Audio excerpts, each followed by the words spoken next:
everybody, welcome to Board Game Breakfast. Now, this is a little bit different. We are in the middle. You can see here, I'm recording this in the middle of the Dice Tower Summer Spectacular. We worked really hard over the course of this to put out a lot of videos over 5 days, 5 top 10 lists, lots of live playthroughs, a lot of things going on. To that end, everybody worked really hard at Dice Tower, and so we are essentially going to take a week off here.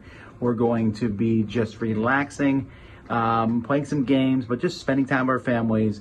We'll be back in full force next week, so I just want to let you all know that. And to that end, Bryan Drake's going to take over Board Game Breakfast. Here he is. Thanks for passing it over to me, Tom. Great to be here for another chance to host Board Game Breakfast, one of my favorite things to do. This episode is brought to us by Pandasaurus and the game Sonora, the world's first flick and write game. So think of like Crokinole meets a roll and write game. So you'll be flicking stuff and writing as well. So it's interesting. This is Sonora. Go check this out from Pandasaurus. But we have an action-packed episode. Hopefully you're checking out the spectacular and all the things that have been going on, or checked out the spectacular. Let us know in the comments some of your favorite parts about that. But without further ado, let's just get into some breakfast.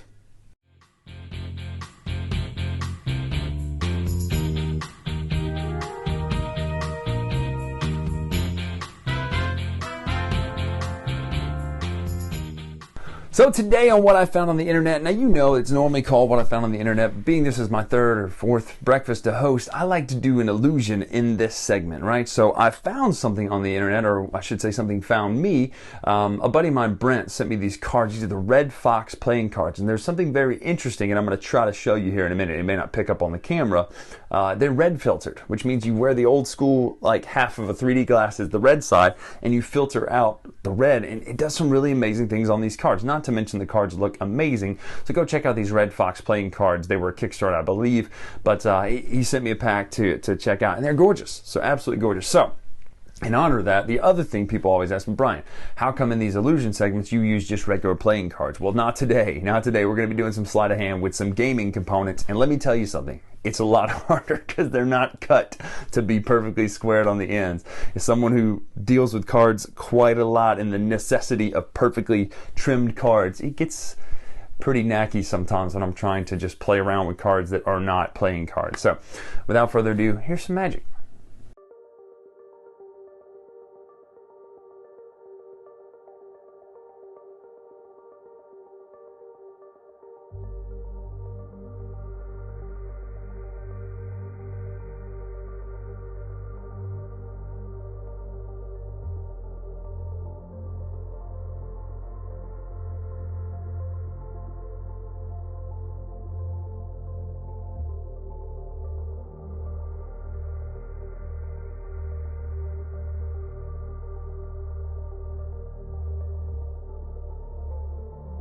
So, using these Red Fox cards, I'm going to show you one of my favorites. This is a classic by Di Vernon, right? So I would do this a lot when we were out with friends. Now, normally you would pick a card, but you're there and I'm here, so we'll use the 3 of hearts, right? Then you would say stop, and we would put your card in somewhere in the deck, and we'd lose it in the middle, right? Now, this would all be done the same as if we were in person, but again, you're there and I'm here. So, I'm out with dinner with friends one night, and there's this person who, on my other side, who I'm trying to avoid. So I'm trying to face the conversation this direction and, just keep it fun, keep it light, doing some sleight of hand. But on my other side, there's this guy behind me who's, he's kind of knuckle busting me a little bit, kind of heckling like, oh, I saw how you did that. You're palming it, blah, blah, blah. So I'm trying to ignore him. So as I'm shuffling, the dude, who I don't even notice it because I'm turning the other way, flips half the cards face up. So as I see these cards go face up as I'm shuffling them in, I'm starting to kind of sweat a little bit and freak out. And he's all like, oh, I bet you can't find that card now, right? And, just kind of classic heckling. You know that person, right? There's face-up cards throughout here, face-down ones throughout here. Now, it's a mess. I mean, there's back-to-back ones, front-to-front ones. It's absolutely ugly. So, thankfully, though, I remember my training, quote unquote, and I'm thinking, all right, well, this isn't your card, right? It's not the Ace of Hearts. That'd be too easy. So we're going to try a move. Now, this is old school. Here we go. Check this out. You got to get rid of the ring first. Boom. Just kidding. There it is. Watch this.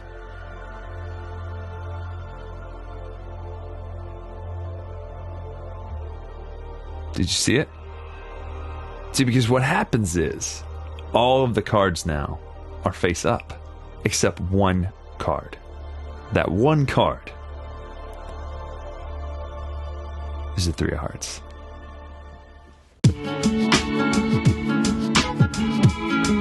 Hi everybody, I'm Starla. I'm Mick. And we are Our Family Plays Games.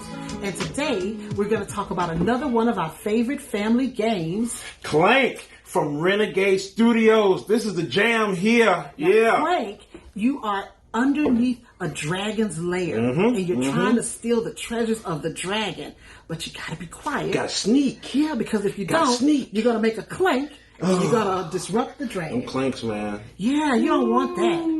So you get a chance to get all these awesome treasures. You get all the gold. You get the monkeys, and you got vases.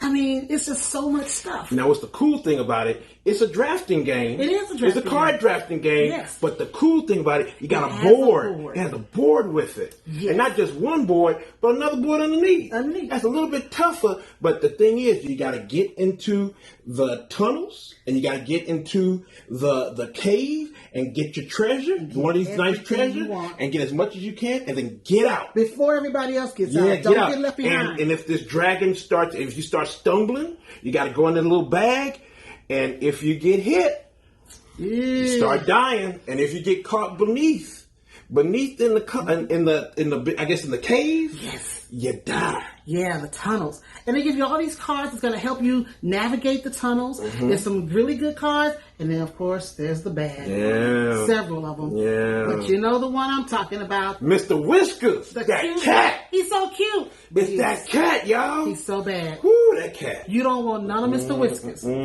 But that's it. That's Clank in a nutshell. Hope you get it. It's a lot of fun. Your family will love it.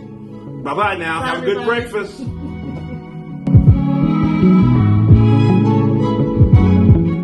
Happy breakfast, everyone. Today I'm going to talk to you about Azul Crystal Mosaic, which is an expansion for the original Azul. Now, it comes in a very small box. It all fits in the original box, the base game, so that box is useless to me. Effectively, the expansion adds in 4 new player boards. They've got a C and a D side that are different from the original, as well as plastic overlays. The best bit by far are the new player boards. Both only have 5 coloured squares. The rest of the squares are all grey, so you have to choose where you're sliding them across to. Now, what makes it interesting is the C side has times 2 multipliers on those squares. So when you actually do slide it across, whatever points you score are doubled. So you can get like 10 points plus quite easily by timing that right. The other side, there aren't bonuses, there are still only the 5 coloured squares, but the points you get for rows, columns and having all 5 of one colour actually moved across are increased, so you're less likely to want to end the game. There's also a nice feature that along the bottom of the boards, the floor, where you normally lose minus points for everything, one of them, the second spot, is actually a 0, and I think that adds a little bit more of a thinking area to the game, where it's not just I will lose points. Actually, I won't lose points if I just take that. So you have a chance to pass in a kind of weird way, as well as it's a little maybe more forgiving. The plastic overlays are great for the tile section. They are pretty poor for the point scoring bits, very fiddly up there. I'll probably still use them because it's very nice for the tiles though, but they also don't quite fit the player boards. They sort of have a couple millimeters of wiggle room. But anyway, it's a good expansion. It got the game back to the table. The new player boards are sort of very fun to play, and I'm glad I've got it because of those. I just think the actual overlays could have been better quality, clipping on or just being better. Anyway, that's Crystal Mosaic and it's all expansion, and I'm Oliver East signing out.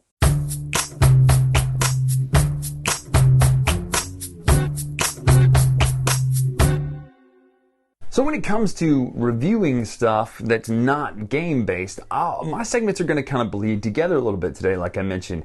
Talking about 3D printing today. The thing I want to review that's not board game related is still kind of tangentially board game related, and that would be a 3D printer, and specifically the Anycubic models. I have the Anycubic Photon. Mine's an S model, picked it up for Magic and things like that, but it's also very useful for board gaming, right? So you can do a ton of stuff with an Anycubic Photon S printer. So, but Bryan, what's the difference between a resin printer and a filament printer?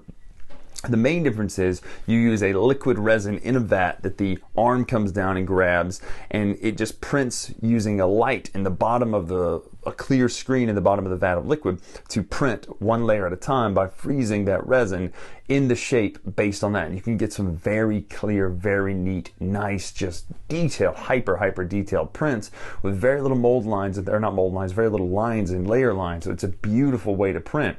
So I've fallen in love with the whole process of 3D printing. Now, the downside of a resin 3D printer versus a filament 3D printer is that you've got to use gloves and you've got to use alcohol to make sure that you clean it up good. Whereas a filament, when you're pretty much just straight good to go off the bed, right? But when you use a resin 3D printer, you've got to clean it because the resin is a little bit toxic. So you don't want to get that on your skin, so you need to use gloves. Some people recommend a respirator or mask, which again, these are a little bit tricky to find right now, so gloves and masks are useful. You dip it in some isopropyl alcohol. They recommended 90%, which is again tough to find. You can get away with 70%, and once you get that extra uncured resin off of it, then you can just wash it off in some water, and then you cure it in the sun. Now that sounds like a long process. It really doesn't take that long.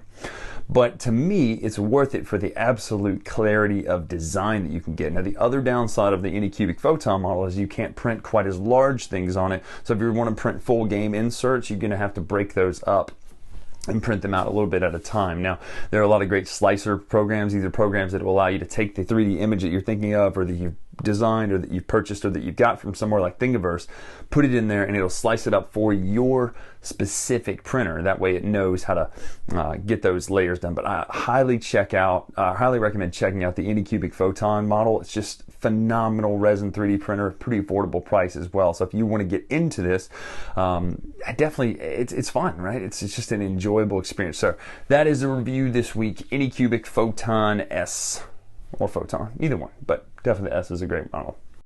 Hi, I'm Ambie and I like board games, but I don't like playing games digitally.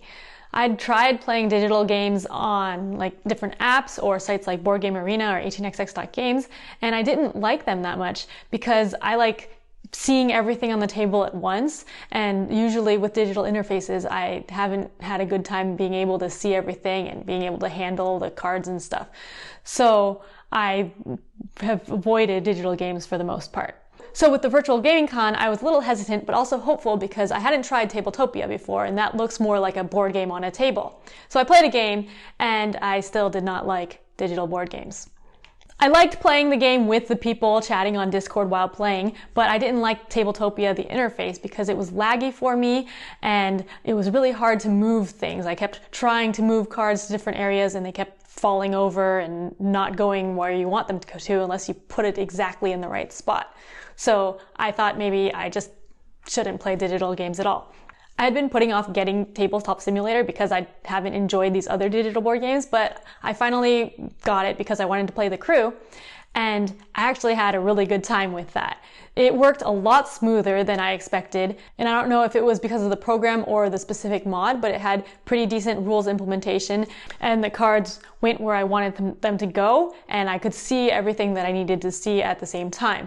So I had a really good time playing The Crew on Tabletop Simulator. So far I haven't played any other games on Tabletop Simulator, but I've played around with it, and I've seen that there's a lot of different mods for different games, so I'm really excited to try those out. So if you're like me and think that maybe you don't like digital board games because of the way the interface is, there could be one of the systems that works for you and you might enjoy it. And if you are a pro at Tabletop Simulator, please let me know any tips you have and what your favorite games to play on it are. Bye! Hi, I'm Josh from, hold on. Forgot to take off the ring. Anyhow, I'm Josh from the YouTube channel Josh Yaks, here to talk about another great bit of thematic integration in the game. Now, at the risk of losing all my geek cred, I have to admit that the only intellectual property that really gets me excited is Tolkien's Lord of the Rings stuff, which is why I'm happy to be talking about Hunt for the Ring. The thematic twist I'm going to zero in on with this game is the two-part nature of the game. A game of Hunt for the Ring occurs over the course of two distinct plays, meaning that it can be done in one 3 or 4 hour session, or conveniently split up over two separate 90-minute to 2-hour plays. Both halves of the game play out in the same manner for the Nazgul players. Their task is to hunt down and corrupt Frodo before he can safely reach his destinations. But for the Ringbearer player, in the first half of the game, they are attempting to journey with Frodo using hidden movement from the Shire to Bree and evade the hunting ring race. Then for the second half, which is very much affected by the results of the first half, the board is flipped over and Frodo must now get from Bree to Rivendell. However, in that second half, Frodo follows an automatically generated path, and this time the Ringbearer, instead of controlling Frodo, controls Gandalf using hidden movement, who must harass and mislead the Nazgul. This is an interesting switch for the Ringbearer player, who goes from controlling the weak character, who must remain hidden at all costs, to controlling the most powerful character, who can sneak around and cause some real damage each time he is revealed. It allows players to experience a couple of stages of the journey of the Ringbearers. Interestingly, this is a mechanism that was employed by Reiner Knizia in a couple of his simpler games. First in Jager on Samler to represent summer and winter seasons, and later in Blue Lagoon to represent exploration and settlement phases. Well, I'll catch you next time with an interesting bit of thematic integration in a game, and until then, you can watch me talking all about this game if you search for Josh Yaks Hunt for the Ring on YouTube. And now, I gotta run. Cheers!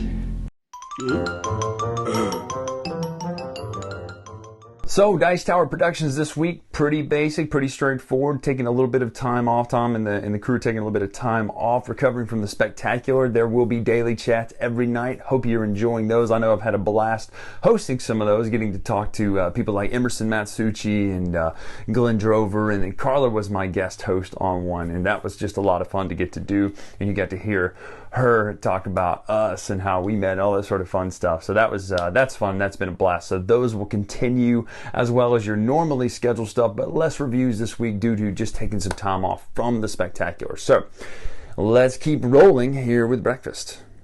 This week's Spotlight is brought to you by Aurora Games Studio. It is the end of an era. Primordial gods have fallen, hunted, captured, and tortured by their children. Cronus and his peers are nothing but remnants of an ancient world. The era of the Olympians has just begun. After years of fighting, a new order is established. Zeus, his brothers, and sisters dominate the heavens and the mortal world. Now they are trying to organize themselves to share the remaining realms and find out who will be the new ruler. But Olympians are not yet true gods. They must evolve, activate the spark that will turn them into true gods, even though their current strength is colossal. Moreover, they must establish their dominance in the realm of mortals by using the essence of their father, known as the Aegeus. The energy comes directly from the primordials themselves, who are captured and chained in the underworld. With this energy, Olympians can meet the expectations of the largest cities of ancient Greece by developing the most beautiful, promising technologies. In Hybris, each player takes on the role of an Olympian who will become a real god, bringing technology and empathy to the people of ancient Greece. The god who will be able to grant the most favors to their people, or who will have discovered his or her true potential, will be awarded the throne of Olympus. For more information, please go check out the campaign, which is now on Kickstarter. In this segment, we take a board game based on an IP, and I tell you if the IP and the mechanisms fit together and what's a game you should try or not. Today we're looking at Pan Am from Prospero Hall and Funko, and I have to say this is a very strong contender. Let me show you quickly how it works, and I'll tell you whether the IP and the mechanisms fit. So Pan Am at its heart is a root building game. What you're going to have here is an event card that will come out each round, and there are 7 rounds in the game. This will usually have you doing something and then adjusting the stock market. Players will then take their engineers out on the board, doing worker placement to take certain actions. There are 3 actions on the board: the airport, your destination cards, and purchasing more planes that are a bidding, where if I put a bid out, somebody can outbid me on the track, and then I get my worker back to replace. If somebody goes to the maximum bid, then they win automatically. Then what you'll do is you'll take care and isolate all these people. You'll be building these routes out on the board if you're able to locate between the two airports, which will generate income for you. As the game progresses, you will roll this die to expand Pan Am, which will bring these chits out. And sometimes if they're on a spot that you're on, then they'll pay you and you can generate additional income for the routes that you have built in the game. Then you will generate income based on whatever route you have, and then you'll buy stock based on the current stock price. At the end of the game, whoever has the most stock is the winner. So I feel like this really, really works. The event cards kind of pull everything together, and it kind of shows you the buildup of Pan Am, and Pan Am will spread out over the board. You have a rival company, but you really want Pan Am to buy your routes because that's very profitable for you to get that money to buy stock prices, hopefully while they're low. There's a lot going on in this game for a lighter game, but everything comes together in a great package. I think the game mechanisms and IP fit very well together as you're building these routes and Pan Am is expanding. And I have to say my family has loved this game. This is one of our favorite games of 2020. We weren't expecting much and it blew our socks off. Pan Am is one if you're looking for a lighter route building game with some bidding and some stocks and some money and a whole bunch of different things mixed in. This is going to be a hit for you as it was for us. I will absolutely keep this game and recommend Pan Am to you. Puzzle deduction is one of my favorite mechanics, and this one, break the card, is one of them, coming up.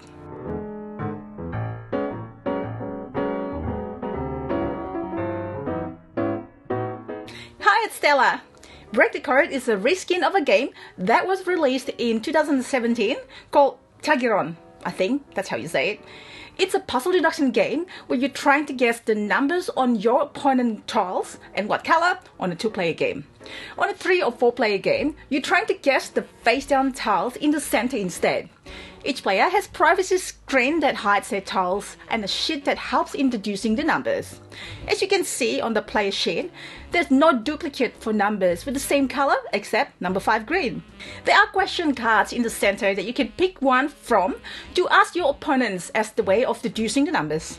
Things like, which neighboring tiles have consecutive numbers, or how many odd tiles do you have? Pick the tile and replace with a new tile.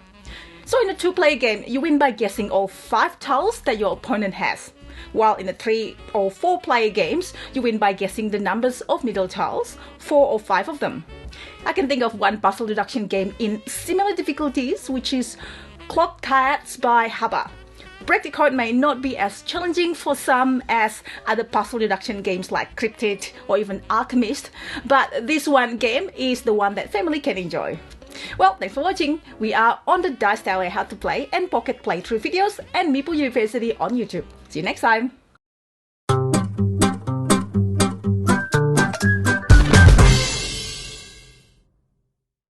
Alright, so today on Bryan Thinks, we are talking about immersion. No, I don't mean literally taking someone and stuffing them under the water. That's dangerous. We're talking about immersion in experiences. So I just saw something kind of distressing come across my news feed that the Void was permanently shut down out in Disneyland because of some sort of breach of contract. Now, if you don't know what the Void is, it is a full-body virtual reality experience where you strap on the backpack, you get a visor, and it's Star Wars or Wreck-It Ralph based. I think they were doing a Marvel one as well.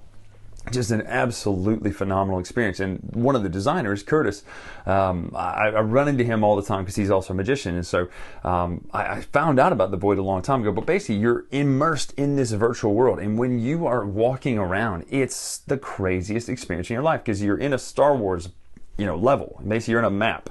And it'll be like an elevator or a walkway over hot lava. And they've got heat coming in from your sides. And they've got, in your vision, this narrow little path. Now, in reality, you're standing in the middle of a room. But in your mind, you're thinking, I have to be careful. I'm going to fall off the side of this thing. And your brain does the trippiest things. They were talking about how when they first tested it out, they would do an elevator simulator where they would buzz the ground and your visor would see you rising up on an elevator and you could look down and see where you were. You didn't move. They just buzzed the ground and made you feel like you were moving up. And so they said in testing, they had tons of people who were like, hey, how do I get down from up here? And they're not. They're still on the same level ground. So immersion to me is an interesting concept, right? I love to be immersed in a movie. I love to zone in when I'm watching. I love to just focus and be immersed in that moment. But in gaming, it's a little tough sometimes because component value is a hotly debated topic, right? Things are overproduced or underproduced. But when it comes to gaming, I like to be immersed, right? I like to be immersed in the situation, the scenario, and conversation about the game. I love it. But one of the things that does help me immerse is good components, right? 1830 is on its way to me right now. I have the Avalon Hill version coming. Now, here's the deal. I really want to get my hands on the Lookout version of it and 1844. So if you are watching this and you want to trade or hook it up, let me know. We'll get together. But let me know. Shoot me a message at brian@briandrakeshow.com. I'm looking for the Lookout version of 1830 or 1844. But anyway, it's coming, and the Avalon Hill version looks like a prototype almost. It looks like just paper with paper chits, and it's hard sometimes to get immersed. So earlier, I was reviewing the thing not gaming related.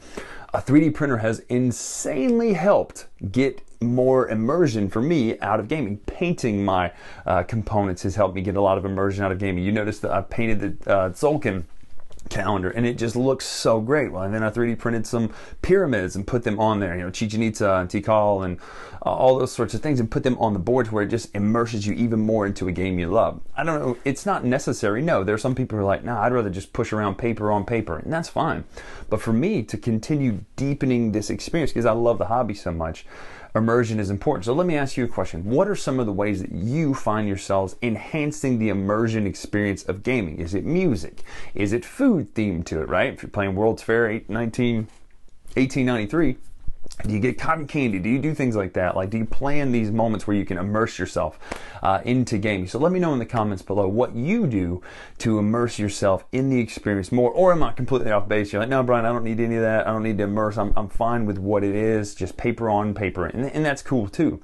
But for me, I like to immerse, and I'd like to hear how you immerse yourselves in gaming. So that is all I have to say about that.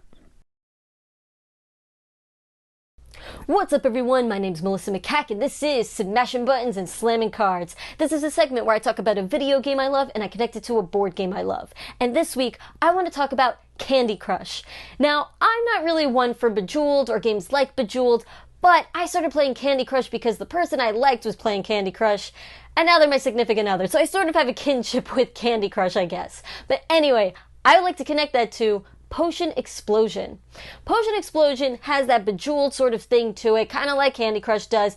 But with this one, so you're grabbing marbles and you're trying to create explosions so that you could get even more same colored marbles, and you are trying to make potions with these marbles. And that kind of reminds me of Candy Crush, where there's a whole bunch of different like special abilities that come off. I really like candy too. That's another thing. Anyway, so you can make like chocolates and whatever. And in Potion Explosion, these potions that you're making, giving you those special abilities, is what really makes this game shine, I think. It all of a sudden becomes like a tableau building, engine building sort of game, along with Bejeweled, which is cool. And I kind of like the physical component of the Bejeweled mechanism, I guess. Anyway, that's it for this week. Thank you so much for watching. If you'd like, you could check out mine and my brother's channel called Room 51. We're also on Twitch at Room 51 Live. I'll catch you next time.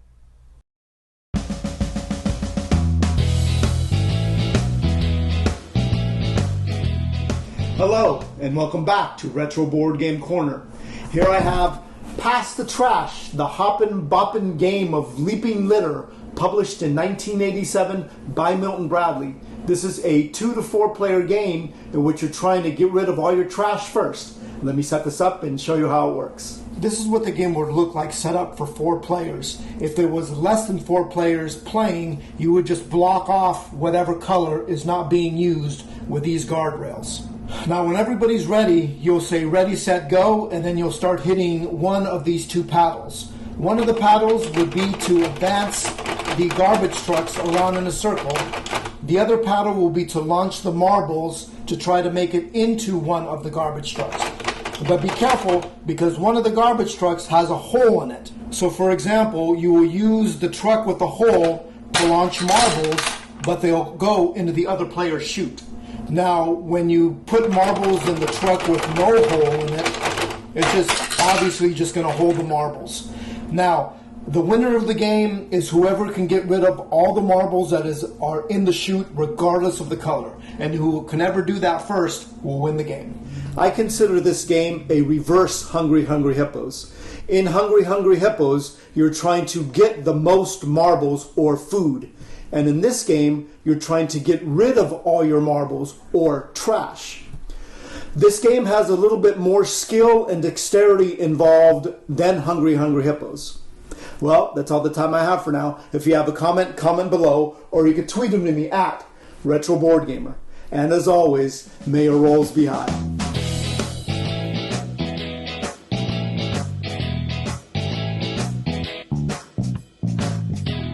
All right, that wraps up another fantastic board game breakfast. So glad to be here with you, guest hosting, get a little magic done, talking about all sorts of things, immersion. It's just been a fun day. So thanks again, Pandasaurus and Sonora, the first Flickin' Right game, Flickin' Right game for sponsoring this episode. Hopefully you enjoyed it. Again, check out the daily chats at night. Go back and watch some of the stuff from the Spectacular that you missed. So much great content. And until next time, enjoy your week and enjoy your day. We'll see you. Thanks for watching Board Game Breakfast. Tune in each week for your daily dose of gaming goodness with Tom Vassell and all the gang. Until next time, I'm Eric Summerer, and you've been watching Board Game Breakfast, a Dice Tower production.